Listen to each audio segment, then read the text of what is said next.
एक टंकी में दो पाइप लगा हुआ है। पहला जो पाइप है उस टंकी को 20 मिनट में भर देता है। भरने वाले के लिए हम प्लस का यूज करते हैं।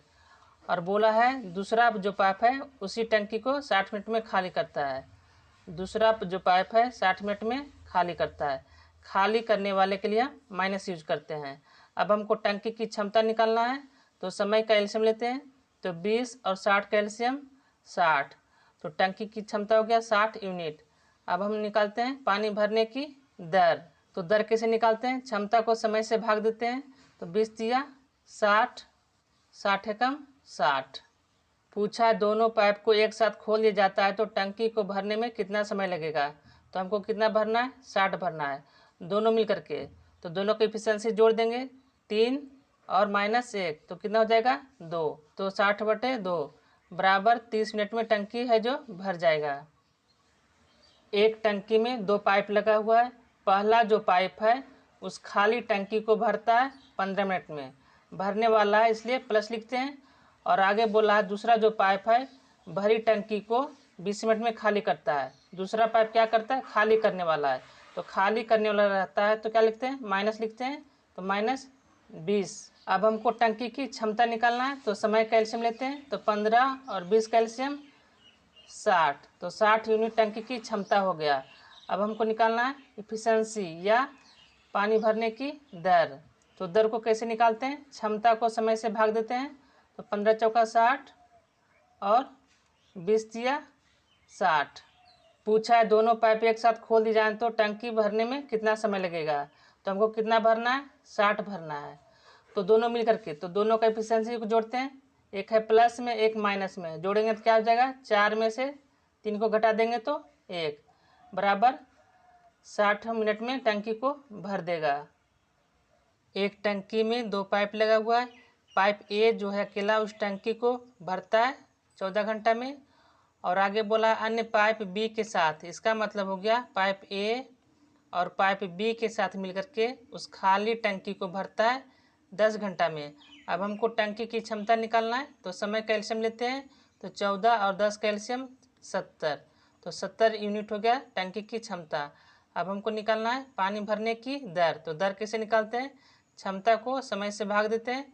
तो 14 पचे 70 और 10 सत्ते 70। अब हमको बी का मान निकालना है। तो बी का मान निकालने के लिए क्या कर देंगे? 7 में 5 को घटा देंगे तो 2। पूछा है पाइप बी खाली टंकी को अकेले भरने में कितना समय लगेगा। तो हमको कितना भरना है? 70 भरना है। तो कौन भर रहा है? बी। तो बी का एफिशिएंसी कितना है? तो 2 है। तो 70/2 बराबर 35 घंटा में टंकी को भर देगा। एक टंकी में दो पाइप लगा हुआ है। पहला जो पाइप है 4 घंटे में भर देता है। भरने वाला है तो प्लस लगा देते हैं। अब दूसरा पाइप के बारे में बोला है, जो दूसरा जो पाइप है 6 घंटे में खाली करता है। तो यहाँ क्या है? खाली करने वाला, इसलिए हम क्या लगा देते हैं? माइनस। अब हमको निकालना है टंकी की क्षमता। तो कैसे निकालते हैं? समय का एलसीएम लेते हैं। तो 4 और 6 का एलसीएम 12, तो 12 यूनिट टंकी की क्षमता हो गया। अब हमको निकालना है इफिशिएंसी या पानी भरने की दर। तो कैसे निकालते हैं? क्षमता को समय से भाग देते हैं। तो 4 तिया 12 और 6 दूनी 12। पूछा दोनों पाइप खुले रह जाते हैं कितने घंटे में टंकी आधी भर जाएगी। हमको पूरा भरना नहीं है, कितना भरना है? आधा भरना है। पूरा कितना है? 12, तो 12 का आधा 6 भरेगा दोनों मिल करके। तो दोनों का एफिशिएंसी कितना हो जाएगा? +3 और -2 कितना हो जाएगा? तो 3 में से 2 घटा देंगे तो 1, तो 6/1 बराबर टंकी 6 घंटा में आधी भर जाएगी। एक टंकी में दो पाइप लगा हुआ है। पहला जो पाइप है उस टंकी को 20 मिनट में भर देता है और जो दूसरा जो पाइप है उसी टंकी को 28 मिनट में खाली कर देता है। खाली करने वाला है इसलिए माइनस लगा दिए। अब हमको टंकी की क्षमता निकालना है, तो समय का एलसीएम लेते हैं। तो 20 और 28 का एलसीएम 140, तो टंकी की क्षमता हो गया 140 यूनिट। अब हमको निकालना है पानी भरने की दर। तो दर कैसे निकालते हैं? क्षमता को समय से भाग देते हैं। तो यहाँ हो जाएगा 7 और यहाँ हो जाएगा 5, यहाँ हो जाएगा प्लस में और यहाँ हो जाएगा माइनस में। प्रश्न में पूछा है दोनों पाइप खोल देने से कितना समय में टंकी भर जाएगी। हमको कितना भरना है? तो 140 भरना है दोनों मिल करके। तो दोनों का एफिशिएंसी कितना हो जाएगा? एक प्लस में है और एक माइनस में है।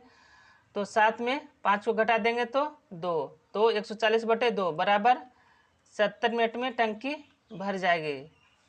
एक टैंक में 2 पाइप है। पाइप पी जो है उस टैंक को 10 मिनट में भर देता है, भरने वाला है इसलिए हम प्लस में लगा दिए।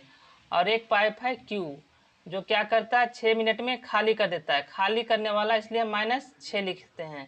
अब हमको टंकी की क्षमता निकालना है, तो 10 और 6 का एलसीएम लेंगे तो कितना हो जाएगा 30 यूनिट टंकी की क्षमता हो गया।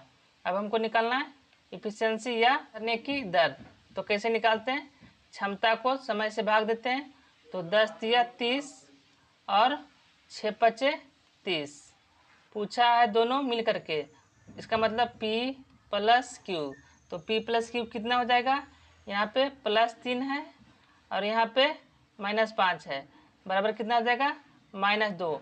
-2 सिर्फ इंडिकेट कर रहा है कि टंकी खाली होने वाला है, टंकी कभी भरेगा नहीं जब दोनों मिलकर के एक साथ चालू रहेगा।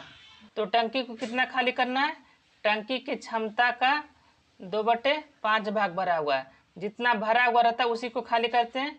तो 6 पचे 30, तो 6 दूनी 12, मतलब हमको 12 यूनिट ही सिर्फ खाली करना है। तो 12/2 बराबर 6 मिनट में टंकी खाली हो जाएगी।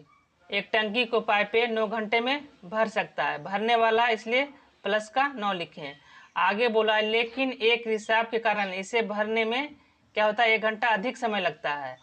इसका मतलब यहाँ पे 2 काम कर रहा है, एक भरने वाला और एक रिसाव करने वाला, इसलिए क्या लग गया 1 घंटा अधिक लग गया। तो पहले लगता था 9 घंटा, अब लगेगा 1 घंटा अधिक, मतलब 10 घंटा भर जाता है, इसलिए हम प्लस में लिखें। अब हमको निकालना है टंकी की क्षमता, तो समय का एलसीएम लेते हैं, तो 9 और 10 का एलसीएम 90, तो 90 यूनिट हो गया टंकी की क्षमता। अब हमको निकालना है पानी भरने की दर। तो कैसे निकालते हैं, क्षमता को समय से भाग देते हैं, तो 10 नमा 90 और 9 दहें के 90। अब हमको निकालना है पाइप बी का इफिशियंसी। तो पाइप बी का इफिशियंसी कैसे निकालेंगे, टोटल दोनों का योग कितना है 9 है, तो 9 में से 10 को घटा देंगे तो कितना जाएगा -1। हमको कितना खाली करना है, तो 90 खाली करना है। कौन खाली कर रहा है, रिसाव के कारण, तो रिसाव का एफिशिएंसी कितना है 1 है, तो 90/1 बराबर 90 घंटा में टंकी खाली हो जाएगी रिसाव के कारण।